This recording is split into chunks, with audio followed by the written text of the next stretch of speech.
Hi, welcome back to the Jack and Glenn channel. I'm Jackie. And I'm my husband, Glenn. Mm-hmm. Before we get started, make sure you hit the subscribe button, hit that bell notification so you miss any of our episodes or any of our reviews. Tonight we're reviewing Married at First Sight, Season 18, Episode number 8. Episode number 8, A Chef's Kiss. We see the couples tonight. The couples, I like this episode. I always like the fact when the couple's friends get to come over, you get to see them have parties and mingle, interact with each other. So I always like these episodes. So I think it's pretty good. But once again, if you're new to the channel, we're reviewing Married at First Sight. Make sure you hit the subscribe button, hit the bell notification. Where would you like to get started? I don't know. Thomas and Camille.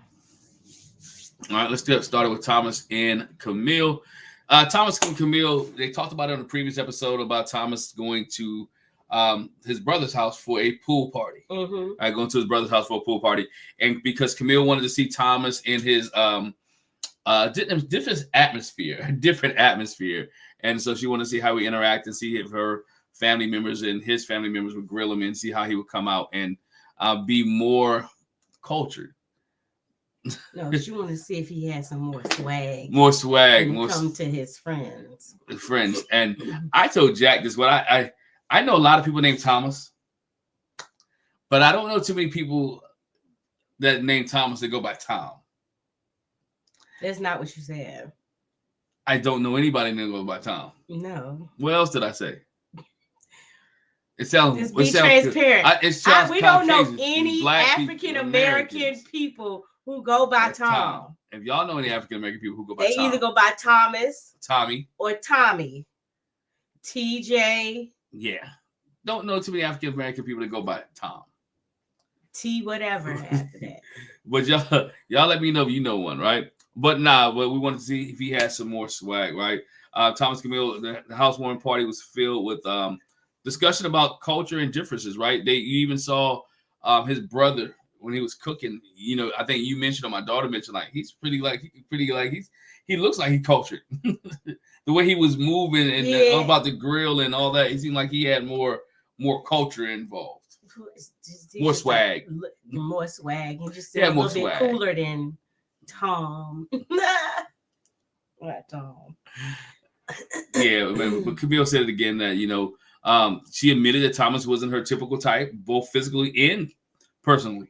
You know, his personality wise. She also brought up the thing about the light skin. Yeah, the light skin. I think she hasn't really never dated a light skinned guy. Oh, yeah, that's right. Her sister said that she dated more of a dark skinned type gentleman. Gentleman. They also talk about a bar that he frequented that was known for like racial stuff. Yeah, because the question is like, you know, why do you feel like there's a cultural difference? And she was like, well, for one, the school that y'all went to, it was, you know, they was one of like a couple percent of African Americans that went there. And then, yes, the bar that they frequent, they're probably in the minority there too. Mm-hmm. And she's just like, I'm familiar with it, like the environment. Like, that's not a place I'd ever go. Type of thing. Yeah, it's, you know, highlight all the incidents there. But I liked her sister in this episode. Her sister, to me, was very down to earth, and she brought a lot of reasoning to Thomas and Camille, especially to Camille. She's like, look, we both all have been in places where we've been the blackest person there. Why we've been in places where we were the most, we're the only color that people knew. Mm-hmm. And she told them how diverse it has been for her. And we're trying to figure out, does she have a brother that's not Camille's brother? Because the way she said my brother. Yeah, her sister Gabrielle. She kept saying my brother. Mm-hmm. And I think that is probably her whole brother and Camille's half brother, if at all. Right. Because what she said was Gabrielle said it like they were mixed. Mm-hmm. Biracial. But Camille's not. Right. And that's the way. So that's what it sounded like. Yeah. And that was kind of not confusing, but I had to watch it again and be like, that's what she said. But, you know, all in all, Camille and Thomas are doing well. They like each other. They're trying to get to know each other on all different types of levels. And Camille admitted that she's going to have to let her walls down when it comes to this. excuse me, that she's gonna have to let her walls come down when it comes to this and let Thomas in. And what they said on the after party was, Eki, she said he told Camille this because she brought up to him when they was on the honeymoon about Thomas not being as cultured. He said, look, but he's a nice guy. Mm-hmm. Like everybody kept saying, don't worry about the culture situation. He's a nice guy. He's gonna take care of you. He's gonna make sure you're right. Just let it go and be with this man. But he's a nice guy. What I told my husband is, I feel like this thing with the culture, they're trying to make it bigger than it actually is, because maybe that's the only thing they have going on. Kind of like who did I tell you, like Jessica and Austin. Like they was like really smooth sailing. Danielle and Bobby, really smooth sailing. Yeah. But they try to give them something. So I think, because she even said in the episode, is not a big thing. It's not a red flag. It's not a deal breaker. It's just something she noticed that was different, that she had to get used to. It's what she's not used to dating. It's not what she used to dating. And so what she has to realize, what she was used to didn't work. That's why you're on the show. Right. He's a nice, he's a nice guy. He's going to treat you well. He's going to be honest with you and be forthright. And so she's getting used to that. And I think, if once she get past this barrier, I think everything will be all right with Camille and Thomas. I don't see any major issues with them. I don't see this as being a major issue. I'm just saying this is two people who come from different backgrounds, different cultures, and grew up differently, but yet have the same kind of skin. So that's what came out. Her sister said, people was questioning, Thomas does identify as black. But no, that was one of the things that was really the thing, though. I know. And that was really a thing. And so he identifies as being black for those who's watching. So again, he's an African-American man. He just happened to be light, who happens to have, I was like, I don't want people to do this or say this. I don't want to call him Colton. That's what people want to adjust to. But he's just we have African-American come with different shapes, sizes, colors, backgrounds, and we all don't have the same persona or intellect or look or feel or whatever case people want to put us in. We're not a box. We're not in a box, and so you can't put us in a box. And, all African Americans not athletes. All of us not criminals. We are some, and a lot of us are intellectual and smart and can handle money and can dress and be involved in any room, any place, any time. And that's what he is. I don't like the fact that we have to put a stigma on what an African American man has to be. And that's what I think people have to put. Oh, you ain't a man because you this, that, and the other, because you ain't got a little bit of swag. And I didn't say this last week, but we didn't do a review. But why does he? Because he had Nikes or Jordan in his closet, his swag meter goes up. Cause what if he was a Reebok guy, Adidas guy? What if he wasn't a Jordan guy? I think still I say, if it's a tennis shoe thing, I don't think it would. I mean, I think it does have something to do with the brand, but I think like a lot of I think that is it goes both ways. Like, let's think about Shane McMahon. He's a sneakerhead too. Mm-hmm. I don't think that's an African American characteristic. It's just a swag thing. Cause Shane McMahon do have more swag. Like he wrestled in some freaking Jordans. Yeah. So I don't really think that's not an African American thing, but it's definitely just a swag thing. That's what she measured that up. But that was just from last week. That's something I thought about. Like, his swag meter went up because he had Nikes in his closet. For some reason, when you're a sneakerhead, that ain't, because I mean, when in contrast, you got a closet full of suits. She was like, oh, yeah, and a lot of them suits look the same color. He's a financial manager. He works. But I'm just saying, this adds some variety. But like I said, overall, I like Camille and Thomas. I hope they're just making this a thing. I don't really think she's stuck on that. I don't think that's going to lead her to want to say no on decision day. I can't really see him making her upset either. I feel like they'll go with the flow, but you go flow. Let's go to Carla E1. All right, Carla E1. We see Carla and Juan, right? We see Juan living his best life, cleaning the house, baby. We see Juan living his best life. He's cleaning up. He's cleaning everywhere. He's making sure the toilet is straight. He's making sure the house is taken care of. And we see Carla just wants to set the energy in the house. And she wants to burn sage. And she didn't know how to cut the stove on. Yeah, because what he was supposed, so I think he went in the bathroom. Yeah. But she said, I thought that was my area or vice versa.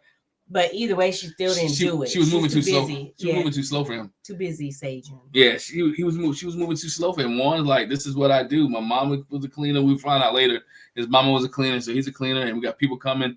He wanted to make sure, and then Juan in there talking to, man, this could be the best toilet people ever see. He enjoyed the fact that he was cleaning up. And she didn't, to me, it was like, you gonna just let him clean by himself?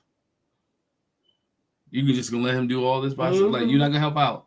Like, it goes back to the stigma, what everybody says. She tried to be a kept woman and live a soft life.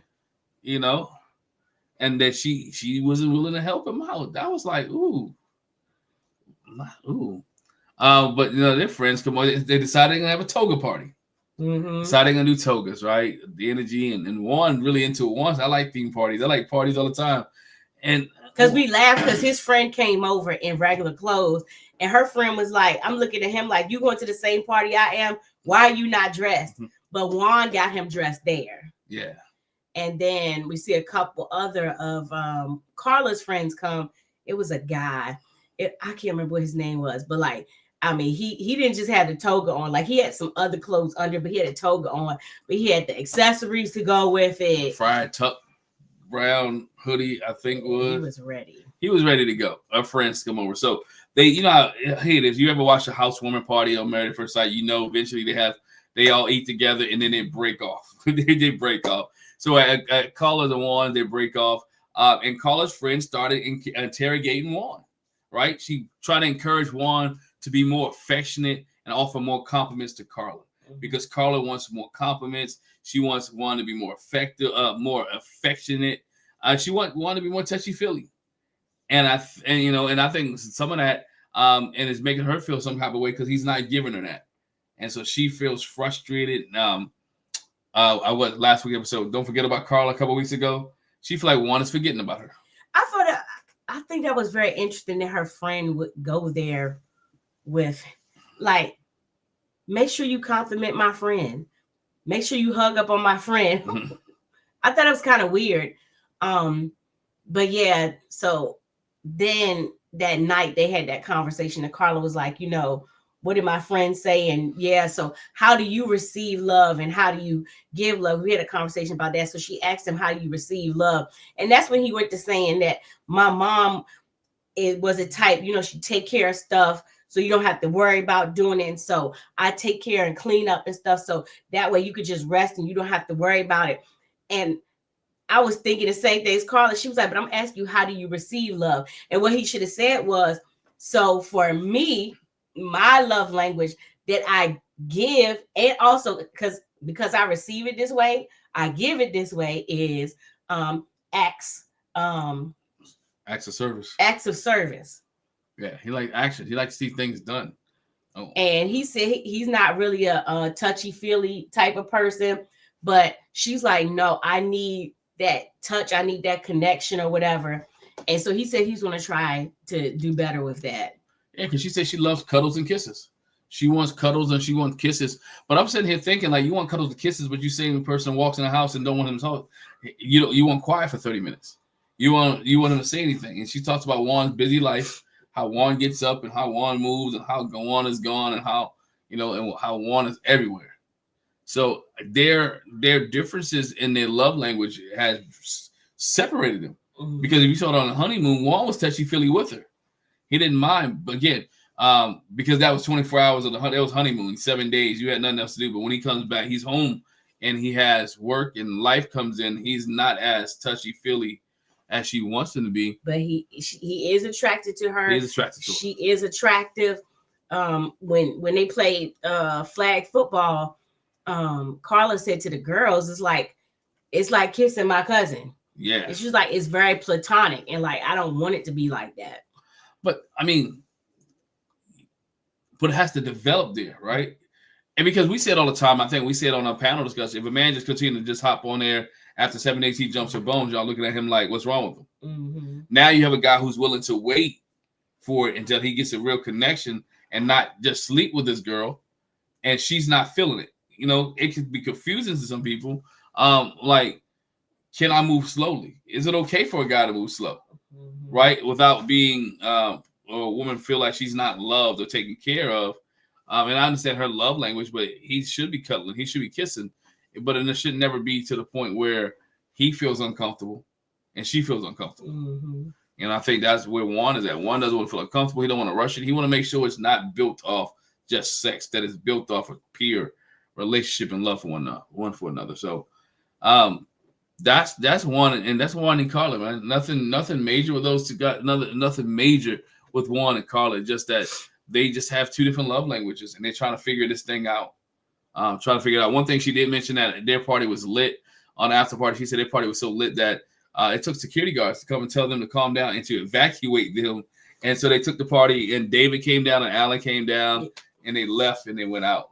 Yeah, that's what I was gonna say. You had to add that part that after their party, some other couples came. Yeah. And so I hung out with them. And so she said their party was lit. And so they was chilling. David, who would have thought Juan and Carlos was the party that everybody want to hang out at? The toga party. Toga party. Let's move on. Let's go to we saved them for kind of let's go Eki and M. Now, I almost want to kind of say that for next to last too. You want to say that next to last? But we're there already. All right, let's go there. So like we said, it's a housewarming party. And as they're preparing for the housewarming party, the one thing that I was like, this whole conversation is so convoluted. It's like, what are we having? So she was like, I'm getting tacos from a taco place. And he was like, oh, I could have made it. I could have made them. I could have. And they wanted to do fish tacos because he doesn't eat meat. It's pescatarian or whatever. Yeah. And so she's like, well, you didn't say anything to me. And he's like, well, you didn't say anything to me. Well, it's not too late. We can shift gears and get the stuff. Well, I didn't say I was going to do it. I said I could have. You already took care of it now. So let's just leave it be. He was feeling some type of way because he felt that she was controlling and running everything, that she didn't offer him an opinion on what was going on and what was going to take place. And, he shared that a little bit on the after party. That's what was bothering him, was that she was just doing it. And that he had some other stuff that he was late because he had some other things to take care of at work. And she just started doing it. Right. Because he was running late. Got to set up for the party. But at the same time, then she should have said something to him. Look, well, okay, since you're running late. But she wouldn't know to get the taco stuff. She wouldn't know to think that he was going to try to make the tacos unless he said something. Right, but I get what I understand that, but she could be like, hey, by the way, I know you're running late, XYZ. There's that communication gap that you got to learn. And trust me, first being married for a few days, you forget about that, right? Because you are used to being independent, you used to doing other things. I know I tell the story all the time. When we first got married, being independent, I would always go get me fix a sandwich for me. I ain't bother yell upstairs or whatever case may be. Jack, you want a sandwich? I didn't. I was like, in my own mind, I'm going to get me a sandwich. So you have to learn some of this stuff when you marry or being married, and not married, but like maybe 2 weeks, that you have to begin to communicate with your partner, even in the planning, even when you can do something. Sometimes the partner wants to be involved, so that communication has to take place. Mm-hmm. Communication has to take place. So the big communication gaps were evident. There. He felt he mentioned this with like, your cousin coming to the party. Oh yeah, man, he was tense. He said the conversation that we had at the reception, you call her cousin tense. Gave him. He was shook. I'm gonna say he was shook. You say tense. I'm gonna say shook. Her cousin did something to him at the reception where he felt some type of way. Mm-hmm. The questioning, the conversation, whatever, he felt some type of way at her cousin at the reception, and he was like, he's coming over. Like he already knew, preparing in his mind and his heart, like there's gonna be a problem. Like what's gonna happen here, right? So they get there and they're talking and they're conversing about how the relationship's going, what's going on. I think one of her friends is like, "What's the 5 things that you like about MM?" Or what's the 5 things about MM that you like or whatever characteristics? And he ended up using the word aggressive. Yeah. He ended up using the word that she's aggressive. Now, when he used the word aggressive, you was talking about like, I don't think he should use that word. He should be using some different word because what he should use another word because what he's talking about is really not aggressive. It's assertive. It's assertive. It's assertive. And I thought, and it was like the take charge type of thing, like you said, how she just like she be doing stuff, but also it's like a kiss me, hug me, grab my hand type of stuff. He called that aggressive too. But I don't see nothing wrong with that. Bruh, some men would beg for their wife to hold their hand. They would beg for their wife to come give me a kiss or come give me a hug. It is like, if that's your love language. And what he basically said was, I'm not a touchy-feely person. That's what he said. I'm not a touchy-feely person. Like, I like affection, but I don't have to. Like, it's not. But she is the top for her. But she is though. So, do you go into what you feel, or do you go and try to in this scenario, in this relation? Do you go what you feel, or do you try to give your partner what they like? You try to give them what they like, but we talking about a man that's how old? Oh, 41. It's not. 41. Yeah, I mean, if there's something you're not used to doing, you're not going to be able to do that in 11 days. That's the thing. But you at least can open up, right? Well, and then he is, but it's still not to the level. Like, I don't expect him to get to the level that she would like in 11 days. He even talked about that too, which her friend didn't like. You keep talking about. It was almost like Jeopardy, we're stranger danger. Right. We're strangers. Like, this is a different process. This, you don't know how it is. Like, I mean, he had her friend so exasperated. Yeah, he had to. He felt some type of way. He felt as if they was attacking him. And what he said on After Party, I really watched After Party. In EK, said he felt as if what the question that MM's friends were asking him were part of a conversation they had nights before when they was talking in bed, and that she used her friends to ask questions that she wanted answers to, but she couldn't ask. So basically, he got upset because he felt like she was playing games. Mm-hmm. I think they were just asking random questions. I don't think they were asking random questions. I think intentional questions based off his behavior. Right, and I don't think it was at her request either. Just like I don't think Carla's friend. I don't think it was at her request that Carla's friend asked, "Are you being affectionate?" I think sometimes people take it upon themselves, but yeah, it was stressful. It was stressful. The funniest part with them. And then we'll get to them too, Madison and Allen, is I was like, not y'all walking 2 feet away in the kitchen. MM was having a conversation with Ikechi's, that was his friend, and his wife. I mean, y'all are like right there. It's not like y'all can't hear each other. I don't understand. But yeah. Do you think Ikechi was in front of the firing squad? Do you think Ikechi made himself look real bad in front of her friends? Yes. Because of the way he came off with attitude, with drama. Yes. Because he a couple times he said, well, I don't have to please you, basically. I don't have to look good. Like, I'm not doing this for you. Yeah. Basically, he was like, it don't matter what you say. But you should be. I mean, there's a part of that you should be doing it for your spouse, but you should be doing it for you as well. You should be doing it. So again, Pastor Cal said it. You should be doing this thing for both y'all to be able to connect. Yeah, no, that's not what he was saying. But he was saying is, I don't have to put on for y'all like the cousin and the friend. Yeah. But remember, this is a little something. This is new, bruh.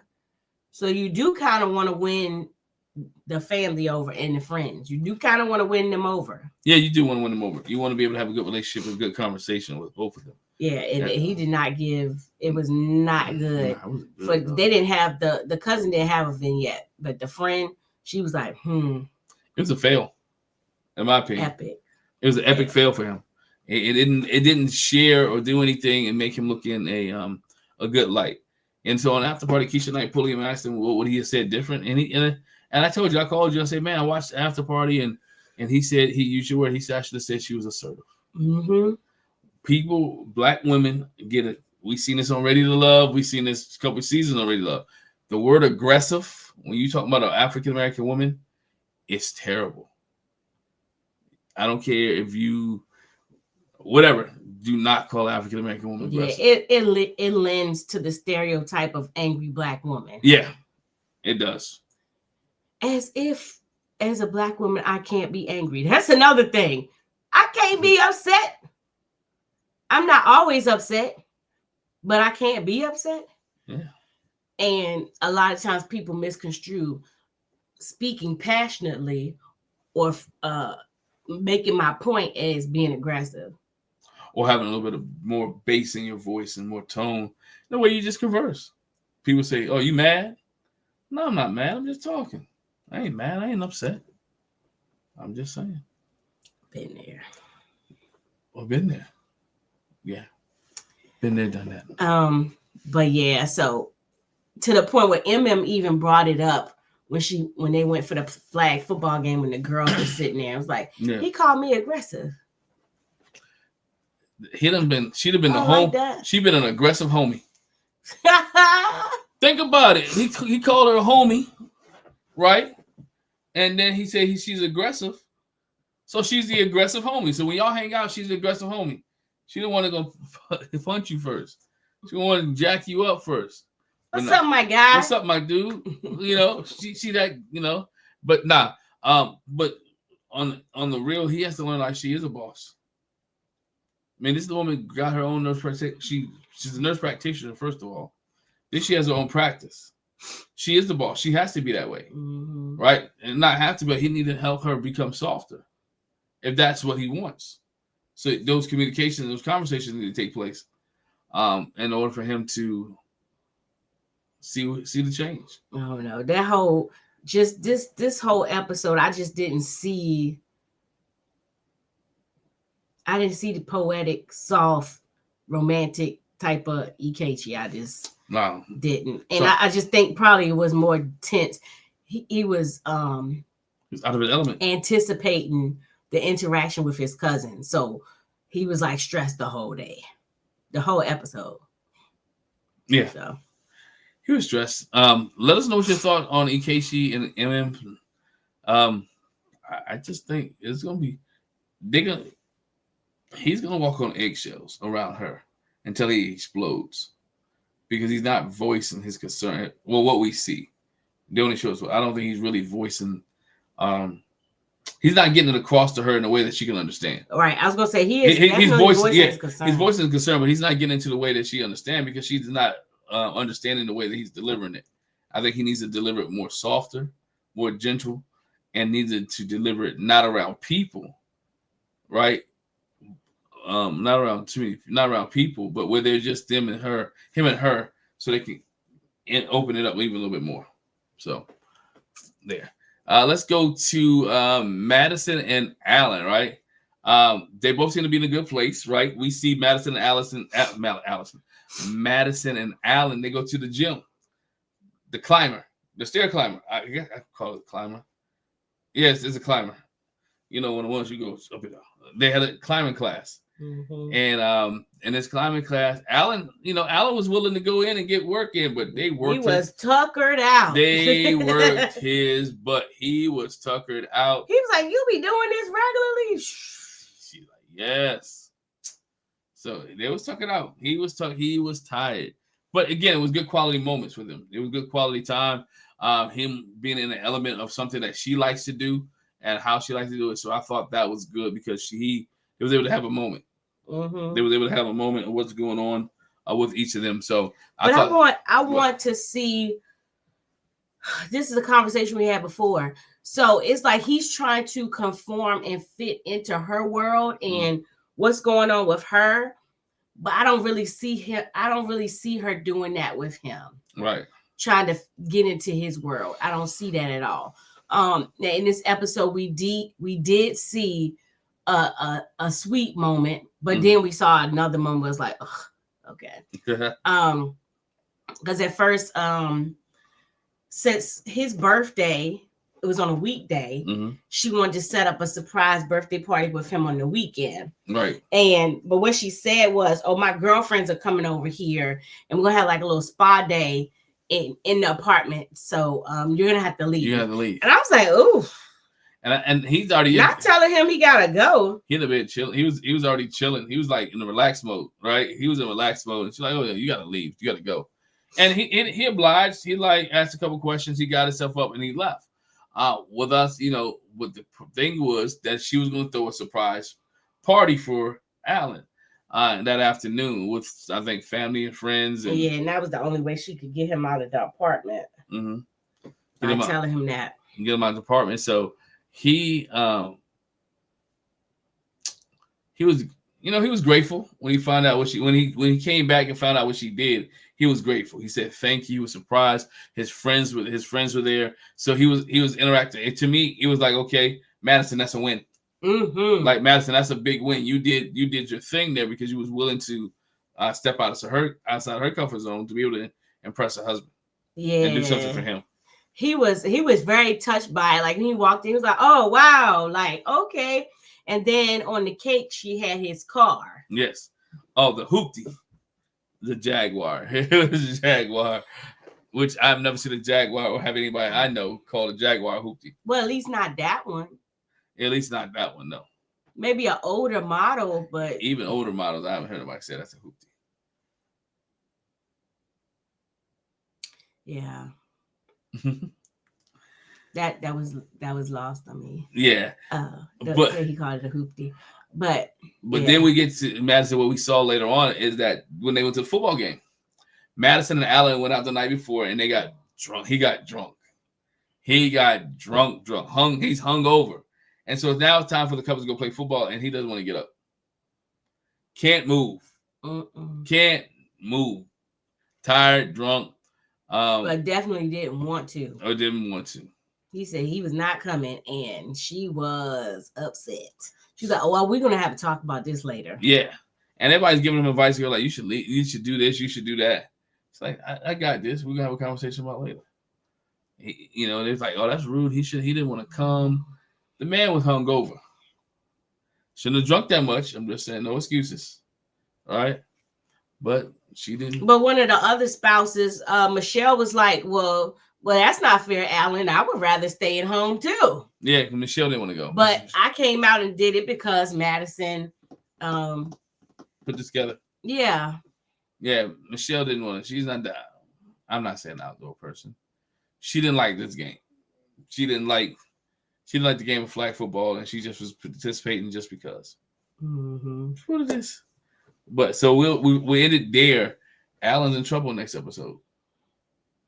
We'll see what Allen can do. It looks like it. It looks like Allen's in trouble next episode. So we went. But overall, just I feel like a little glimmer of hope when it comes to Madison and Allen. A little glimmer. They communicate very well, and that's what I like. That they communicate. Right, wrong, and indifferent. They communicate. They know what's going on with each other, and they're willing to work in the confines. So as we transition into the next couple, I will say this though.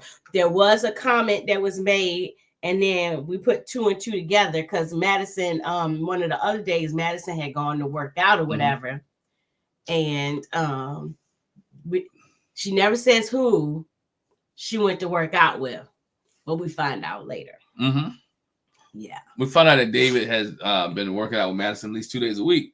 But again, if you watch the after party, you found out it wasn't just Madison, but he's been working out with Juan as well. And so working out early in the morning is David, Madison, and Juan, who's working out. And the question was asked, well, how come he didn't say anything to Michelle about that?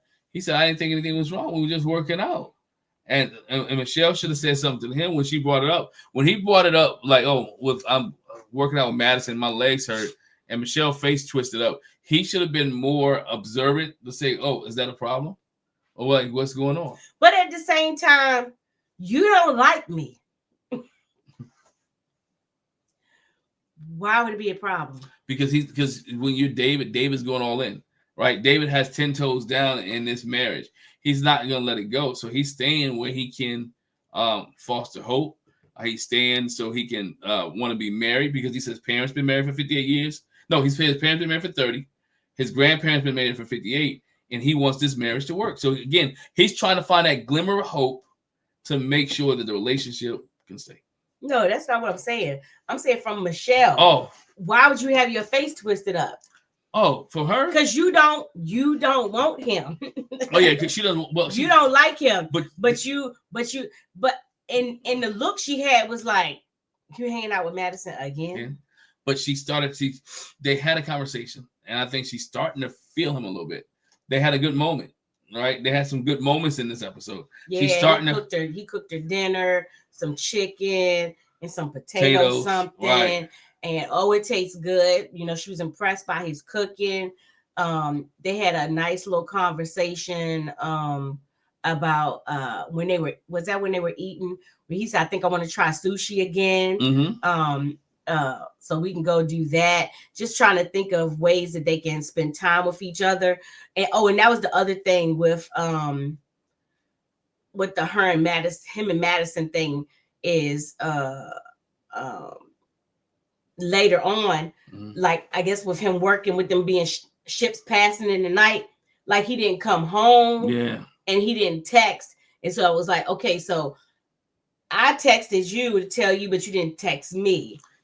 Yeah, but the biggest thing on that was that he had left a letter for her. Yeah, and she didn't never write a response.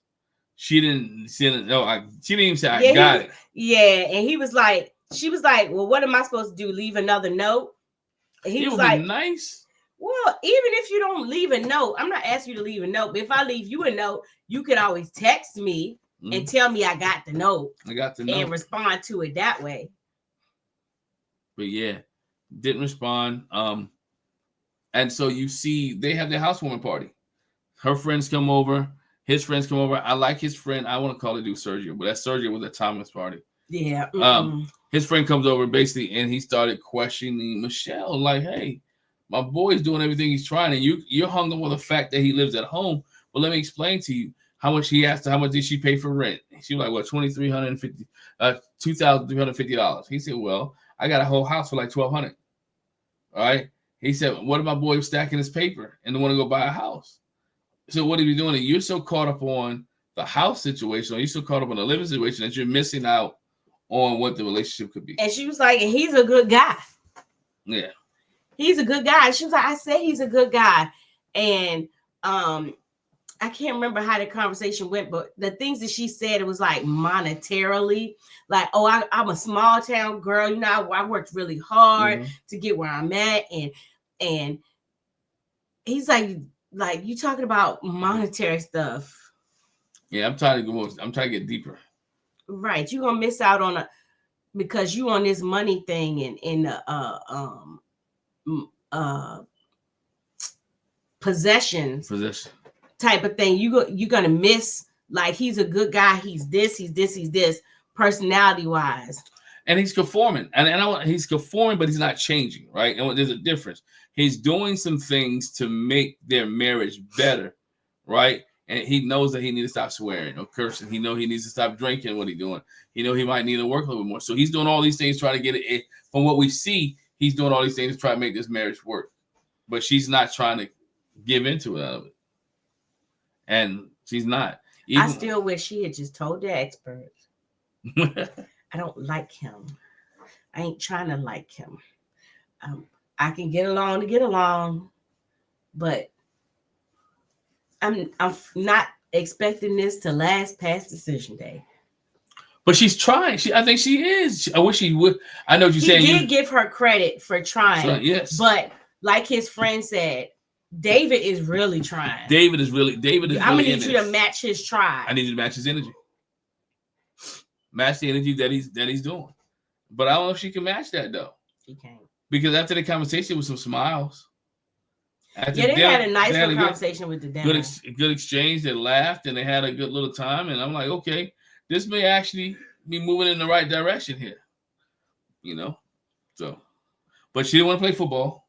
David wanted to play football. He's very athletic, so that was his thing. He got on. Oh, that's what she said too. Oh, you could tell. David's an athlete. He's all over the place, running down the field, tackling, falling all on the ground. Yeah, diving for everything, and you can see that there's a good combination between him and Madison. They're throwing the football. They work out, and so I think she pulled a hammy running. Somebody else pulled something. Somebody else was struggling. But again, old people. This is what they did. Old people playing football. It was Thomas. Thomas said he might have pulled something too. So again, they're she needs. I'm glad she let her head down and do something different. mm-hmm. And a lot of that maybe because he said he was willing to try sushi again, and then she's like, "Oh, he's doing something different. Let me try something different." Don't know if the experts got to her, but she was different in this episode. So it won't last. it won't last. It won't last. That's it may last. But David and Michelle is still got a lot of work to do. Mm-hmm. Still have a lot of work to do. Also with most of the couples. But that's it for this week with David and Michelle. I think we hit all the couples on Married First. I think we hit all the couples. We hit Juan and David. We hit Carla and Juan. We hit Thomas and Camille. With Eki and M, we hit Matt. Did you say Juan and David? No, I just said Juan and David. Oh, my bad. Carla and Juan. But Juan and David do spend a lot of time with each other. Michelle and David. Carla and Juan. Thomas and Camille. Eki and M. And Madison and Allen. Yeah, we hit all those. Yes. All right, we hit all those. Leave a comment in the comment section below. What do you think?